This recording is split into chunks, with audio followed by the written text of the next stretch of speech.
I would like to invite Ms. Dr. Suman R., consultant physician and diabetologist at Madhumeha Healthcare, Bengaluru, and Dr. Gyan Rajan Pradhan, consultant physician diabetologist, CMO at HAL Hospital, Bengaluru. We welcome you, doctors.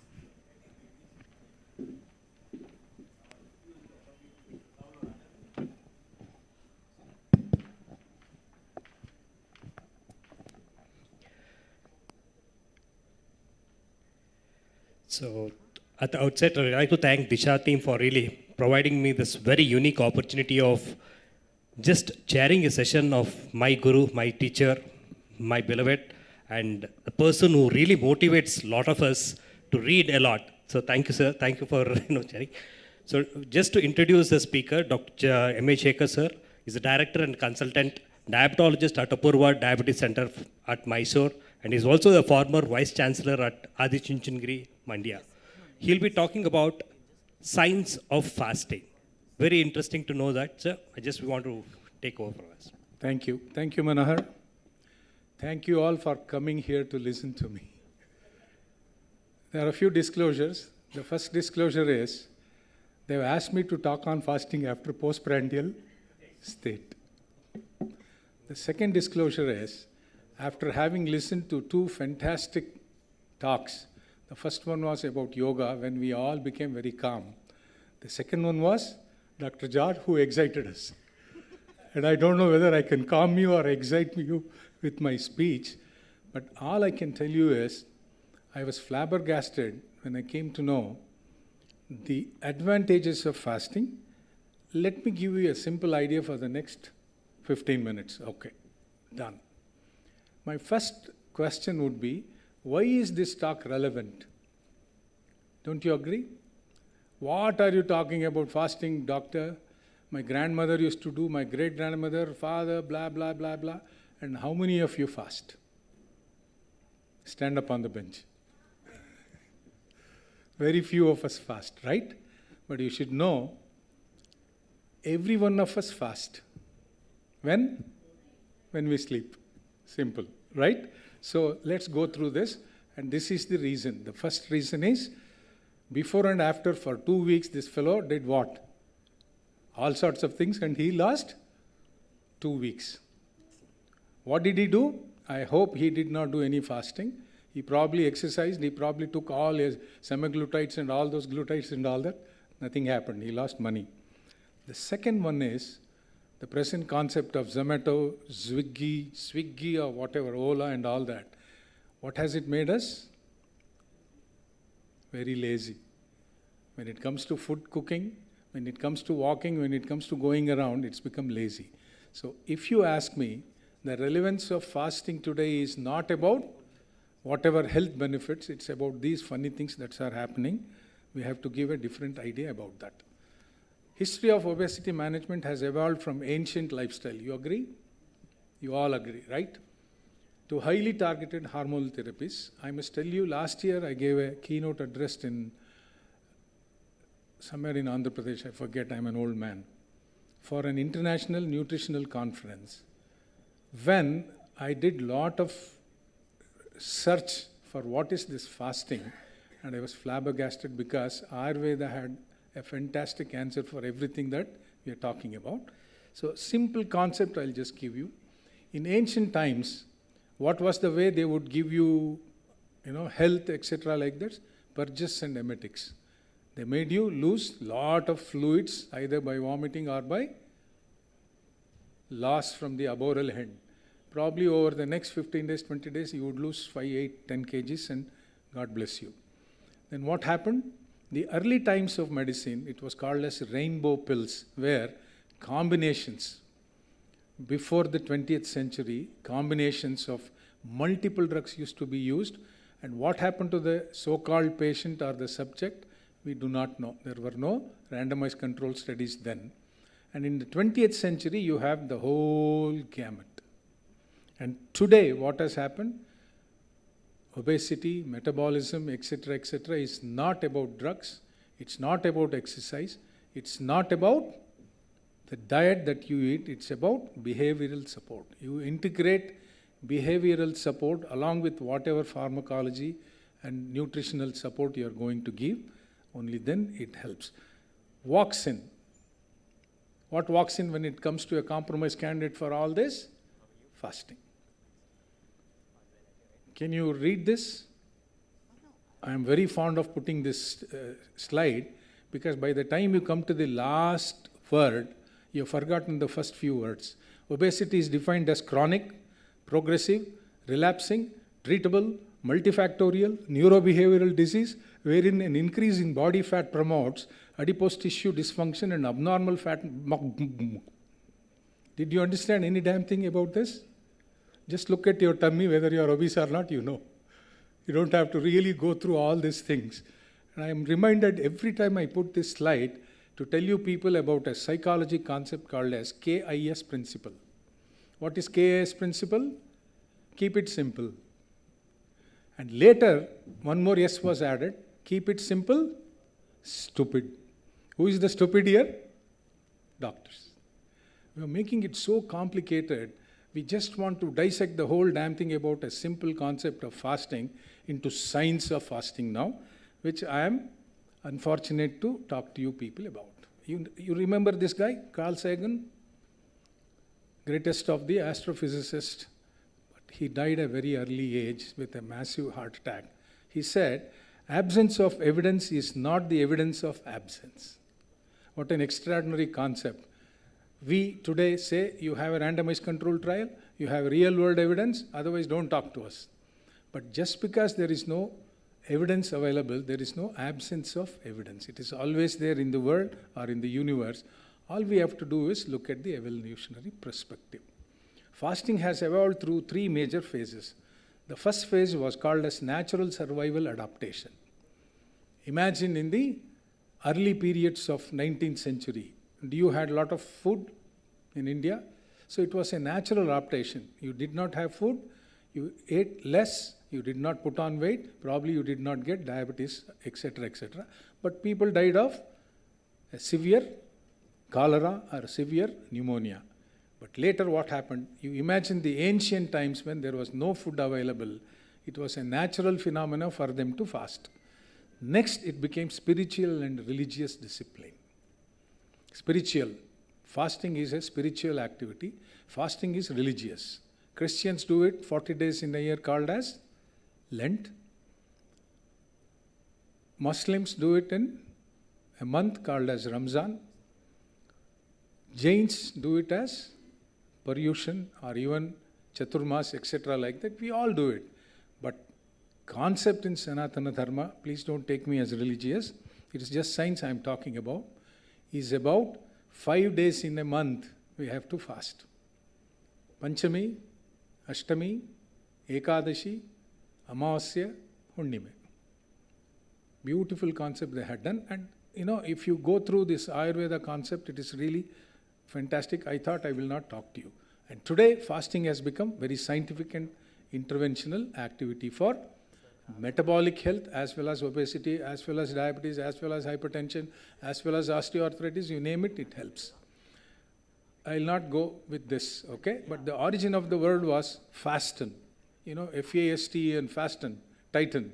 So fasting is tighten your simple. Okay, there are 3 physiological levels. Do not ask me question here because I have written post-absorptive phases 0 to 24 hours. I am talking about fasting. You eat today. When you start fasting, you are in post-absorptive phase for 24 hours. Not 4 hours, 6 hours, 8 hours like we talk about in diabetes. So when you start fasting, if you fast for 18 hours, 12 hours, is it true fasting? It's not. You're still in post-absorptive phase. Only when you start fasting more than 24 hours, it kicks in. All the activities, I'll tell you what it is. Phase 2 is gluconeogenic phase. You all know about this. I'm not going to bore you. So just imagine when you want to prescribe fasting, when you want to do fasting for yourself, what should you do? Fast for more than 24 hours. You know this guy? If you do not know, I don't think we will understand fasting at all. This was Dr. Yoshinori Ohsumi. He got a Nobel Prize in 2016. Can you imagine for what activity in physiology? Not fasting, autophagy. So when you fast, what happens? All your old cells, senile cells are dissolved and all the components are used by young cells and you get rejuvenated. You live longer. So autophagy. He was the one in 2016 made fasting as a fantastic intervention for whatever problems you have. Okay? And now what is the evidence available? Metabolic health, cardiovascular effects, cellular molecular benefits. I do not think I should tell you in detail. Metabolic health is the most important, and the substrate for metabolic health is decreased insulin resistance. Where? We all think it's adipose tissue, but it's everywhere. Once you start fasting, resistance comes to not in the muscle, not in the adipose tissue, not in the fat, etc., etc. It's all over the body. We'll talk about it if you can ask me retinopathy later. The second one is brain and neuroprotection, which is coming now, Alzheimer's, etc. To postpone Alzheimer's, you start fasting. You fast today, but what doctor, I have to fast for next 30 years to become Alzheimer's? I leave it to you. Inflammation and immunity, that is the biggest thing that is happening. I'll just give you a concept there. And longevity. Yeasts and worms, they have found out that live longer if they fast. And you can imagine, my grandmother, my great-grandmother, grandfather lived for 100 years. But majority of them would be dead by 40, 50 years because of many other diseases. But those who escaped these infectious disease lived longer because of this activity.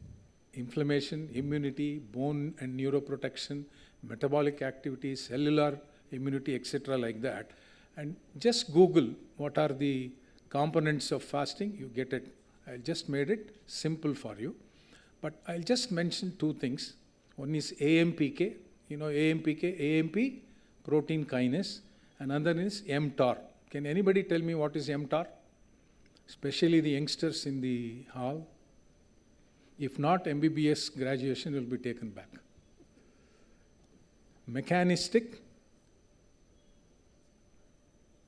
target of rapamycin. Can you imagine? Rapamycin is a molecule that came very recently as anti-cancer and antifungal, but great man had already given us this concept in our body. When mTOR, when you fast, mTOR decreases. When mTOR decreases, it tells all the cells, be careful, there is not food available, be extremely careful about. That clicks and becomes autophagy. Autophagy leads to old cell death. Old cell death leads to young cell becoming rejuvenated. Young cell rejuvenation, metabolic activity, etc. If AMPK increases, when you eat hearty lunch you had, your mTOR is going to decrease or AMPK is going to increase? You get an idea now.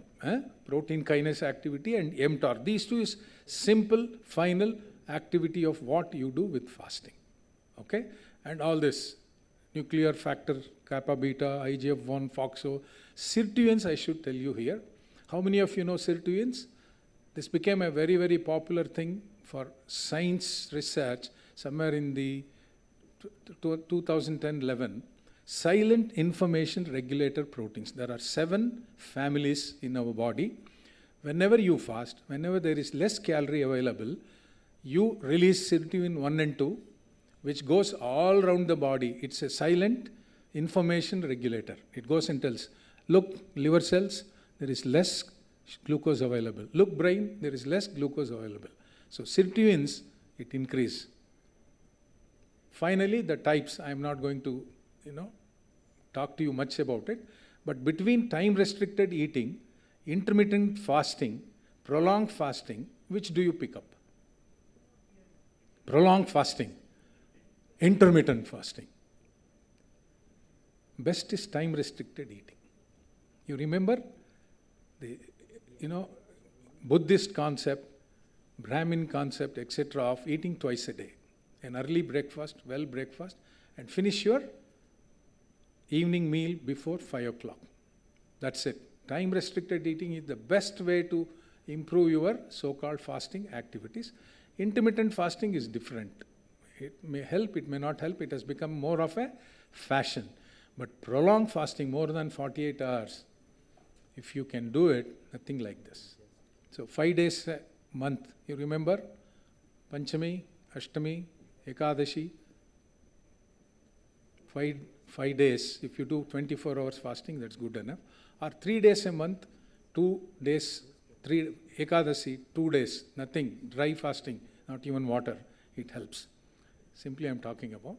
And comparison, calorie restriction, very low calorie diet, VLCD, less than 800, 600 calories. This is the concept. Insulin suppression is very strong when you fast for more than 16 hours to 24 hours. Autophagy is much higher with calorie restriction, and it's very difficult to continue. And now everybody is talking about anti-inflammatory diet. What is anti-inflammatory diet? Please do not worry. You please tell your so-called subjects, patients, friends, family, eat more fruits, eat more vegetables, eat more air, so you fart more. That's anti-inflammatory. Eat less calories, eat less fat, that is anti-inflammatory. That's all it is there, and it's going to happen like this.